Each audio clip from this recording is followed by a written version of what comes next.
Bengali টিউশনে তোমাদের সকলকে স্বাগত। আমি শুভময়।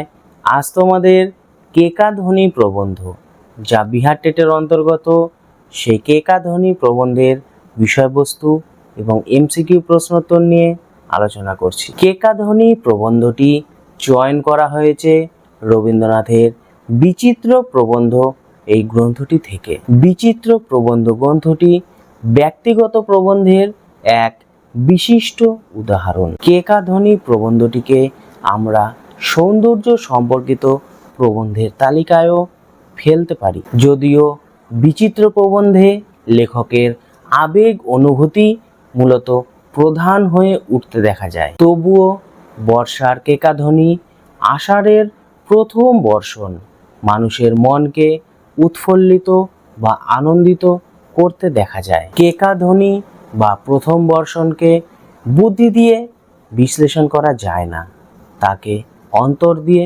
অনুভূতি করতে হয়। প্রবন্ধের শুরুতেই দেখা যায় কবির এক বন্ধু ময়ূরের কেকা ডাক বা কেকাধ্বনি শুনে প্রচণ্ড বিরক্তিবোধ প্রকাশ করেছেন, কেননা লেখকের সেই বন্ধুটি কেকাধ্বনি সহ্য করতে পারেন না। আমরা আমাদের চারপাশে যে সমস্ত কিছু দেখে থাকি বা যে সমস্ত শব্দ শুনে থাকি, তার প্রতিটি যে আমাদের ভালো লাগবে তার তো কোনো মানে হয় না।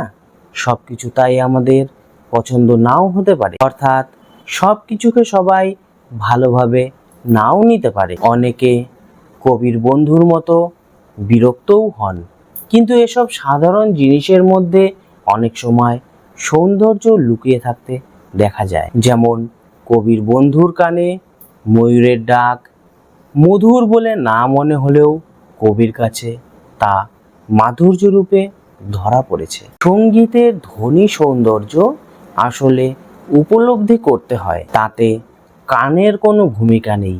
তাকে মন দিয়ে উপলব্ধি করলেই তা মনের মধ্যে সুন্দর সঙ্গীতের সৃষ্টি করে। কোকিল যখন কুহু স্বরে বসন্তের আগমনকে সূচনা করে বা ঘোষিত করে, অথবা ময়ূরের কেকাধ্বনি যখন বর্ষার মঙ্গল যাত্রা বা মঙ্গল বার্তা নিয়ে হাজির হয়, তখন সৌন্দর্যের এক অভূতপূর্ব রূপ আমাদের সামনে খুলে যায়। পথিক বলেছেন, শুধু কেকা কেন, ব্যাঙের ডাক, ঝিল্লির ডাক, এ সমস্ত অনেক শব্দকেও অনেকে মধুর বলে গ্রাহ্য করে না। অথচ অনেক কবি আছে যারা ব্যাঙের ডাক, ঝিল্লির মুখর শব্দ, কেকাধ্বনি এগুলি শব্দকে উপেক্ষা করতে পারেন না। প্রেয়সীর কণ্ঠস্বরের সঙ্গে এগুলির তুলনা করতে না পারলেও ষড়ঋতুর মহাসঙ্গীতের প্রধান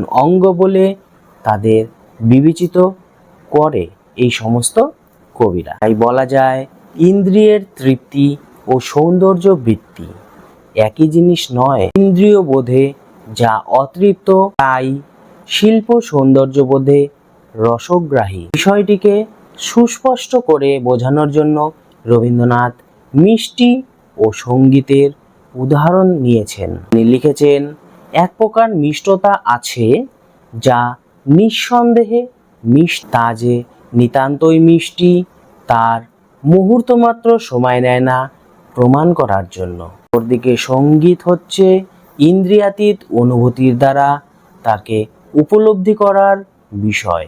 সঙ্গীতকে ইন্দ্রিয় দ্বারা বোঝা কখনোই সম্ভব নয়, কে তার ভাবের দ্বারাই অনুভব করতে হয়। রবীন্দ্রনাথ একটি দৃষ্টান্ত দিয়েছেন আমাদের সামনে। যে লোক পাটের যাচনদার কখনো ভেজা পাট চায় না, সে বলে, আমাকে শুকনো পাট দাও, তবেই আমি পাটের সঠিক ওজনটা বুঝবো এবং তার সঠিক দাম মিটিয়ে দেব। অর্থাৎ শিল্পকে যে বোঝে সে বাইরের রস হতেই পারে না, সে ভেতরের সৌন্দর্যকেই আগে মূল্যায়ন করে। জন্য রবীন্দ্রনাথ সৌন্দর্যের সঙ্গে আগে আনন্দের একটি সম্পর্ক তৈরি করেছেন। তার মতে আত্মিক আনন্দ প্রকৃত সৌন্দর্যের উৎসমূল হিসেবেই বিবেচিত হয়। এ আনন্দ মানব মনকে সৌন্দর্য লোকের সন্ধান দেয়। তার এই মতের সমর্থনে মধ্যযুগের কবি জয়দেব এবং কালিদাসের একটি তুলনামূলক আলোচনা করে দেখিয়েছেন। জয়দেবের ললিত লবঙ্গলতা কাব্য শ্রুতিমধুর এবং ইন্দ্রিয় তৃপ্তি বিধায়ক, অন্যদিকে কালিদাসের কুমার সম্ভব কাব্য অতীন্দ্রিয় আনন্দ বিধায়ক। বোঝা যায় জয়দেবের কাব্যের আনন্দ অগভীর ও অস্থায়ী এবং কালিদাসের কাব্যের আনন্দ স্থায়ী এবং গভীর। এই গভীর ও স্থায়ী আনন্দই হলো সমস্ত সৌন্দর্যের উৎস। কেননা এই সৌন্দর্য উপলব্ধি করতে হয় নির্মল আনন্দ দিয়ে। আর তখনই ময়ূরের কেকাধ্বনি শব্দের মধ্যে অনুভব করা যায় এক সুন্দর মাধুর্য সুর। কবি বা প্রাবন্ধিকের কাছে তাই ময়ূরের কেকারব এবং কোকিলের কুহুস্বরের সমান আদর রয়েছে। রবীন্দ্রনাথের ভাষায় সেই কেকারব একটি বর্ষার গান হিসাবে বিবেচিত হয়। কান তার মাধুর্য জানে না, কিন্তু মন তার মাধুর্য জানে, সেজন্য মন তাতে অধিক মুগ্ধ হয়। এদিকে মানব মনের সঙ্গে প্রকৃতির সম্পর্ক অত্যন্ত গভীর। প্রকৃতিপ্রেমিক কবি রবীন্দ্রনাথের প্রকৃতির পরিচয় বা প্রকৃতির একটি সম্পূর্ণরূপ বিবরণ এই প্রবন্ধের মাধ্যমে খুব সুস্পষ্টভাবে ফুটে উঠতে দেখা যায়। রবীন্দ্রোত্তর যুগের অন্যতম প্রাবন্ধিক বুদ্ধদেব বসু তাই যথার্থই বলেছিলেন, রসতত্ত্বের বিচারে কেকাধ্বনি প্রবন্ধ রীতিমতো নন্দন তত্ত্বের অনুশীলন। এখানেই প্রবন্ধটি শেষ হয়েছে। আমি খুবই সংক্ষেপে এই প্রবন্ধটির আলোচনা করলাম। এবার এই প্রবন্ধটির এমসিকিউ প্রশ্নোত্তর নিয়ে আলোচনা করব। কেকাধ্বনি প্রবন্ধটি কোন মূল প্রবন্ধ গ্রন্থের অন্তর্গত? অপশানগুলি হলো ভারতবর্ষ, বিচিত্র প্রবন্ধ, শান্তিনিকেতন। সঠিক উত্তর বিচিত্র প্রবন্ধ। দুটোকেই সমান আদর দিয়েছেন। দুটো বলতে কবি কি বুঝিয়েছেন? অপশানগুলি হলো বসন্তের কেকা ও বর্ষার কুহুস্বর, বসন্তের কুহুস্বর, বর্ষার কেকা, বসন্তের কোকিল ও বর্ষার চাতক। সঠিক উত্তর বসন্তের কুহুস্বর ও বর্ষার কেকা। তাহারা ইহাদিগকে সম্মান দিয়াছেন। কেন সম্মান দিয়াছেন?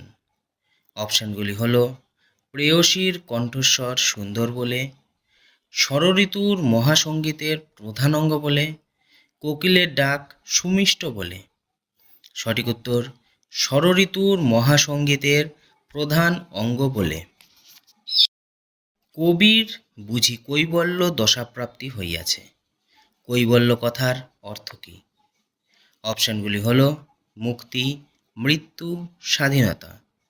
সঠিক উত্তর মুক্তি। উহার মিষ্টতা বুঝতে অন্তঃকরণের কোনো প্রয়োজন হয় না। কিসের প্রয়োজন হয় না? অপশানগুলি হলো ইন্দ্রিয়ের, বুদ্ধির, মনের। সঠিক উত্তর ইন্দ্রিয়ের। আসল জিনিসের মূল্য কিসে কমে যায়? অপশানগুলি হলো বাইরের বাজে জিনিসের তিক্ততায়, বাইরের বাজে জিনিসের মিষ্টতায়, বাইরের ভালো জিনিসের চাপে। সঠিক উত্তর বাইরের বাজে জিনিসের মিষ্টতায়। যে লোক পাটের যাচনদার সে কি চায় না? অপশানগুলি হলো শুকনো পাট, ভিজে পাট, পচা পাট। সঠিক উত্তর ভিজে পাট। গানের উপযুক্ত সমাজদার বলে।